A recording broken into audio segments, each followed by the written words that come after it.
So mga pangat, magandang umaga, tanghali, hapon, gabi sa inyo lahat yan.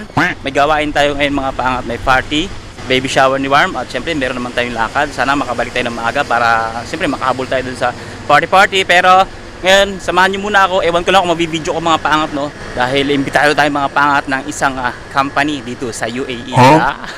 Samahan nyo ako mga pangat at sana ma-vlog ko to or ma-dokumento ko mga pangat at payagan nila tayo mag-video sa loob. Siyempre may dala tayong uniform. Pinagdala tayo ng uniform mga pangat ng ating company. Late na tayo mga patang, usapan is 12 noon. Ayun, no? Pero kung sino pa yung pinakamalapit, siya pa yung pinaka-late. So yung mga pangat, hindi lang ako imbitado. May mga galing pang Adjuman, Abu Dhabi, or saan sulok man ng UAE mga pangat. At kailangan nating magmadali dahil wala tayong oras. At yung mga pangat, ipapakita ko sa inyo yung venue. Yan o.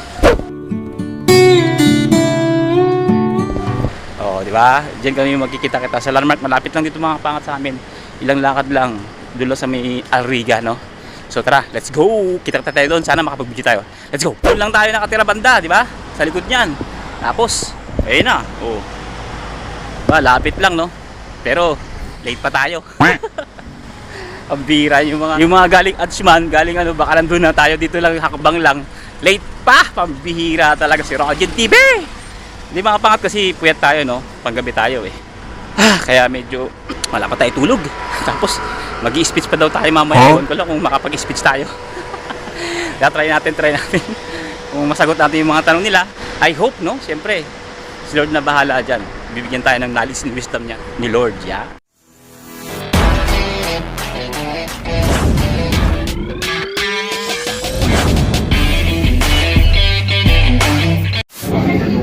Dito na ako na eh. Oh, huwag kang matakot ha. Oh, mga professional yan.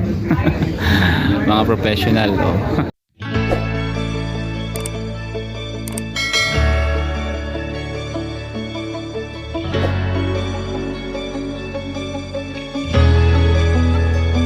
Nagpunta lang ako rito para kumain. Hello! Hindi ba kami masama sa top 10? Unless lumamon kami rito sa hotel. Nasa likod ng Pinascargo, Madam Marlene. Ayan. Sila po yung judges natin mamaya. Magandang hapon po sa lahat. Yan po yung CEO. Siya po yung CEO natin ng Pinascargo. Everyone, and thank you so much for coming here for our dating volunteer photographers po. Thank you so much. Ang ganda ng joke ninyo.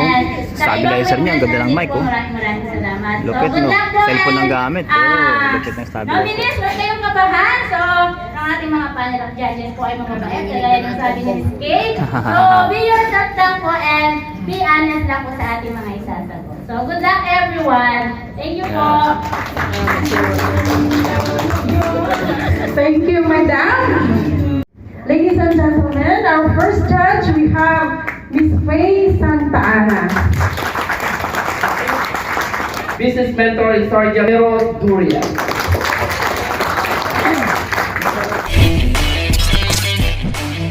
So yung mga pangat, syempre sa daming nagkatanong sa atin kung anong buwan ang pinakatama o perfect para mag-apply dito sa Dubai o sa UAE ng mga F&B, sa mga restaurant, kitchen. Syempre may namit tayo, nagtatrabaho sa restaurant na si Sir Arnold. Hello, kumusta? Yun. Anong balita dyan? Galing po tayo sa Abu Dhabi, nag-work po tayo as a chef sa isang French restaurant. So chef, marami nagkatanong ng mga kababayan natin, ano daw ang perfect month para mag-apply ng mga gaya niyong profesyon dito sa Dubai? Alam nyo, kadalasan kasi dito ng business is mga restaurant tsaka mga kainan kasi nga tourist place to, no? So, tamang-tamang panahon para mag-apply ay bago magtaglamig. Kasi bago magtaglamig, yan na yung perfect time ng mga turista para magbisita dito sa UAE or sa iba pang mga country dahil nga hindi maalinsangan lumabas sa mga tourist place dito. Yun.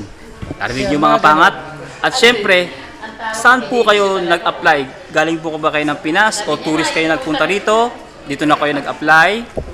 nung araw, hindi naman nung araw, pero nito lang mga nakakaraang panahon, madali pang mag-tourist eh. Pero ngayon, medyo mahirap na daw sa immigration. Yun ang sabi nila. Pero pwede pa naman, pwede pang mag-apply as a tourist tapos iba ka ng visa mo kapag nakahanap ka ng trabaho. Pero usually, nagka-cross country sila, Thailand or Singapore, ganun. Pero ang mas maganda kasi kung ayaw mong sumugal, mag-apply ka sa agencies dyan sa Pinas at saka ka pumunta rito. Actually, medyo mahirap ngayon, sa totoo lang, na mag-apply sa UAE. Pero subok lang ng subok. Yun. So sir, nabanggit niyo yung agency. Mayroon ba kayong mai-recommendang agency? Jobs Global po sa may Makati. Yan. Yan po ang agency ko dito na meron din sa Pilipinas. Legit po sila na nagpapalis ng mga Pilipino. Jobsglobal.com. Yun po ang i-visit nyo. Salamat po. Mga pangat siguro, satisfied na kayo sa sagot ni Sir Ronald. Yun, maraming salamat. Arnold pala. Maraming salamat, Sir. Yun. At napaunlakan niya tayo kahit kami medyo tensyonado rito. Dahil siya na yung susunod na interview, mga pangat. Siyempre, mananalo to mga pangat. Babalatuhan tayo ito. I-follow nyo rin ako ha. Oh, sige. Sa Ano ba? Facebook. I-follow nyo ako sa Mr. Arnold Show. Yun. Salamat po. Mr. Arnold Show. Follow nyo siya mga pangat sa kanyang Facebook. Siyempre, makikita na sa Memes, tour spots, yun, pagluluto din. Yun. At saka, marami pang iba. Marami pang iba. Yun mga pangat. Siyempre, buhay sa Abu Dhabi, no? Buhay sa- Yun, mga pangat. Salamat. Follow to him, mga pangat, ha? Aasahan namin yan. Let's go! Talagang,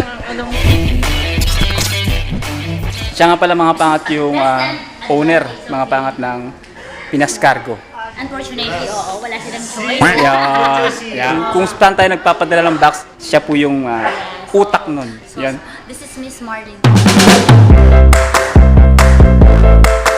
I'm the owner of Pinas Cargo, Pinas Group of Companies. So, welcome sa ating deliberation ng Dakilang Manggagawang Pilipino. And congratulations po dun sa lahat ng 20 nominees na shortlist po ng ating mga marketing team. They are all winners po in their own special way. And we are giving chances to the panel of judges to give us the 10 lucky winners. Sila po ay talagang winners na yung top 10 po natin. So, syempre, let's support them also during the votation po online. So, para mapili natin kung sino yung ating magiging grand winner for this Dakilang Manggagawang Pilipino 2023 in UAE. Yun. At syempre mga pangat, wala tayong ibang padala ng box. Pinas Cargo is number 1. Yo. Support Pinas Cargo po and we're giving you the assurance that your box is in good hands. Yan. Hindi po yan Metro Bank Pinas Cargo. Yun. Maraming po salamat ma'am sa inyong paunlak. Yan. Thank you. So, let's go. Pangat, ito mga pangat, patuloy na walang edad-edad mga pangat. Papakita ko ng flexible body. Ilang taon kayo? Ilang taon kayo? I'm 66. Gusto kong makita isang dalagang Pilipina, yeah. 66 years old mga pangat. Kayo? I'm 43. 43. Ikaw? 40 na ako, 40. Oh, 40. Flexible, papakitaan tayo. Bend your body. Okay, baba. Yun mga pangat to. Sinanay oh. Abot to. Mag-stretch lang, Ano, abot din pala, abot to. Pero, tinumod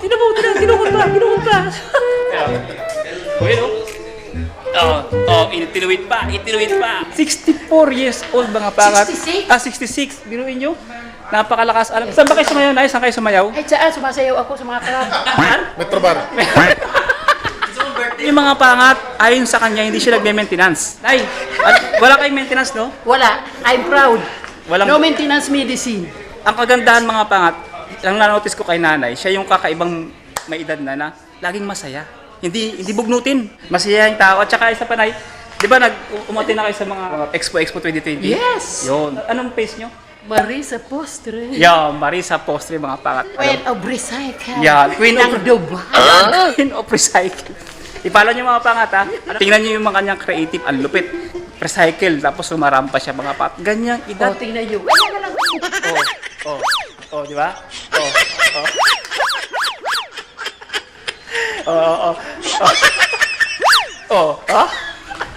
Panalo bro. Ice in my veins, I've been driving this train, years in this lane. Ito Ito na, breadwinner. Breadwinner. Ik? Uy, grabe. Oh. Wala, flexible mga pangat. Walang edad-edad. Nag-yoga naman. Di pa kayo nag-yoga. Nag-yoga. Ano bang...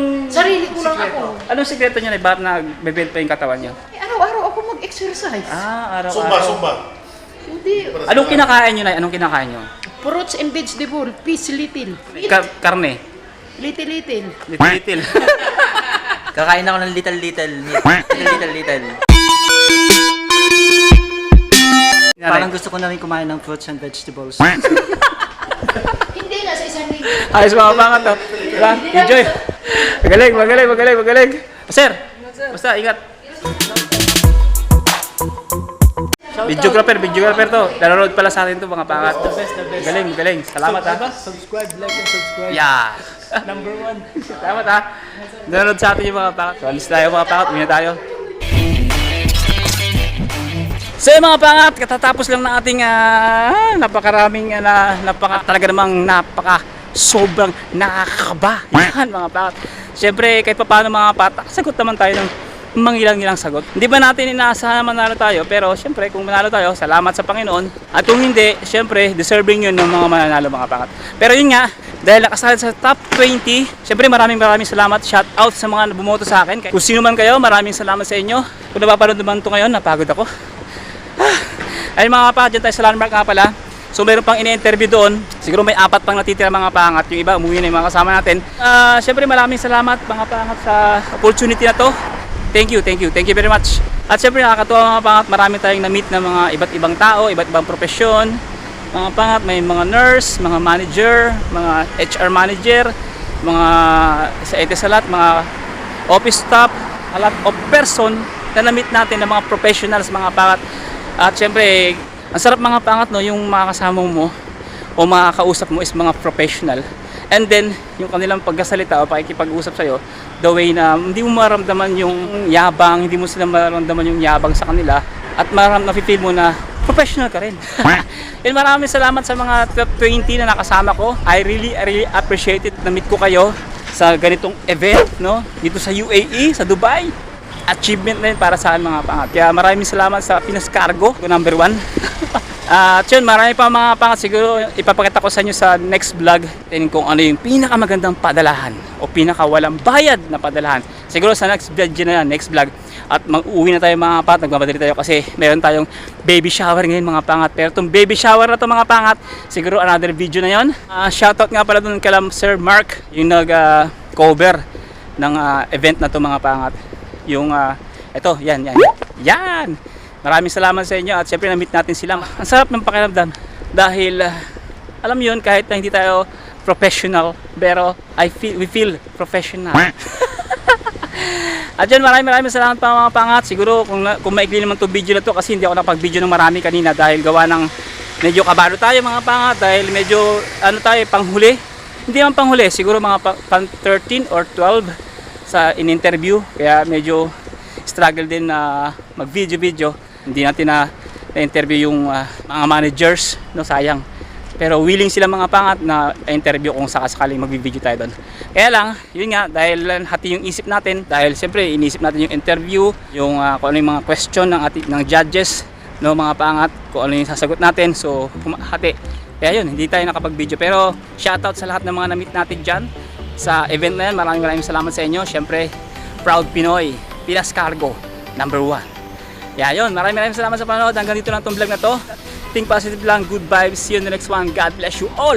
To God be the glory mga pangat. Kung ano man ang ginagawa mo ngayon, ayun ka bukas. Yan mga pangat. Sabay-sabay tayong mangarap at abutin ang inyong mga pangarap. Let's go! Tingnan natin mga pangat kung anong kaganapan sa loob ng bahay natin.